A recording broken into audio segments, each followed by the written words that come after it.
Hello and welcome to BBC Newsline. The former Sinn Féin leader Gerry Adams has been awarded €100,000 in damages in a libel action against the BBC. After almost 7 hours of deliberation, the 11-member jury found in his favour at the High Court in Dublin this morning. It decided that Mr Adams had been defamed by a BBC Spotlight programme in which an anonymous contributor alleged he sanctioned the murder of British agent Dennis Donaldson. Joining me from Dublin is our crime and justice correspondent, Gillian O'Neill. So how emphatic was the verdict for Gerry Adams? Well, Gerry Adams' legal team talked of this being resounding in terms of a win and in terms of damages. I think it's hard to argue with that. €100,000, not the 200,000 plus that Mr Adams felt that this defamation merited, but still a significant sum, and he has said that he would donate it to good causes. Paul Tweed, one of Mr Adams' legal team, said the story had undermined the high standards of accuracy of BBC journalism. Mr Adams spoke to the media himself afterwards. This was, he said, about vindicating himself, and he also said it was about putting manners on the BBC. I know many journalists. I like to think that I get on well with the most of them. And I wish you well, and I would uphold your right to do your job. But the British Broadcasting Corporation upholds the ethos of the British state in Ireland. And in my view, it's out of sync in many fronts with the Good Friday Agreement. It hasn't caught on to where we are on this island as part of the process, the continuing process of building peace and justice and harmony and hopefully in the time ahead, unity. I'm very mindful that this case could have been settled. The licence payers are going to pay for this. You know, the BBC aren't using their own money.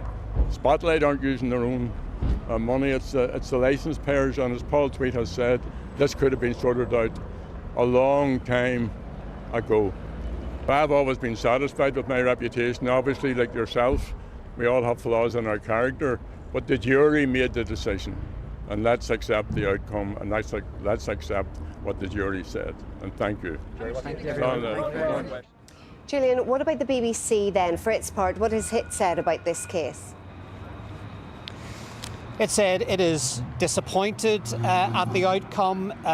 It felt that it had produced to the court extensive evidence of the diligence at which Jennifer O'Leary, the Spotlight reporter, went about the story. And speaking outside court afterwards were not just Miss O'Leary, but Adam Smith, who is the head of the BBC in Northern Ireland.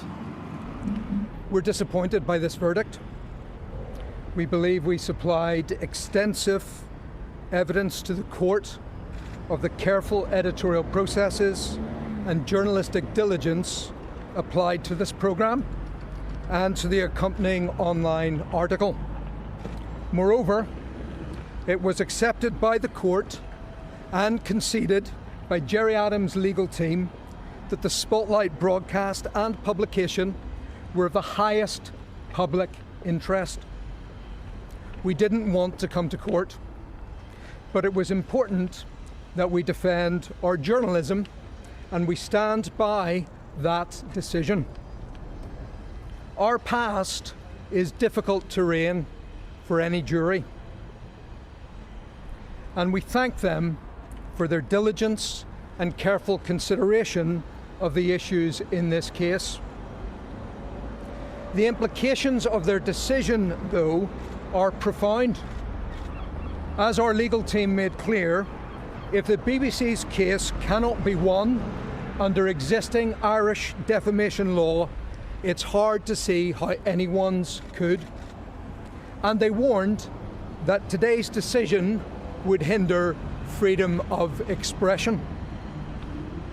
Of course, a case of this importance, duration, and complexity involves significant expense. In common with other media organisations, the BBC has insurance and makes financial provision for ongoing and anticipated legal claims. I want to pay a particular tribute to our witnesses in court, in particular Anne Travers, who spoke so courageously. And there are thousands of Anne Travers across this island and in Britain, victims and survivors of the Troubles and in the years of violence after the peace agreement. And those people carry the burden of their grief and trauma with incredible dignity and courage. And they are the people I am thinking of. I know my colleagues are also thinking of, and I'm thinking of all of them today.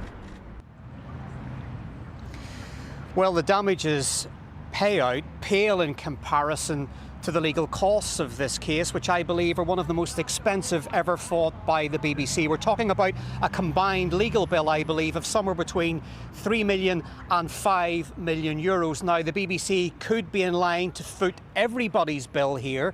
That, I don't think, will be determined until a hearing next week. There was a little bit of confusion at the end of the case, such was the kerfuffle in court, the eagerness with which we wanted to report the findings. But the issue of the legal bill will be revisited, and the fee is enormous.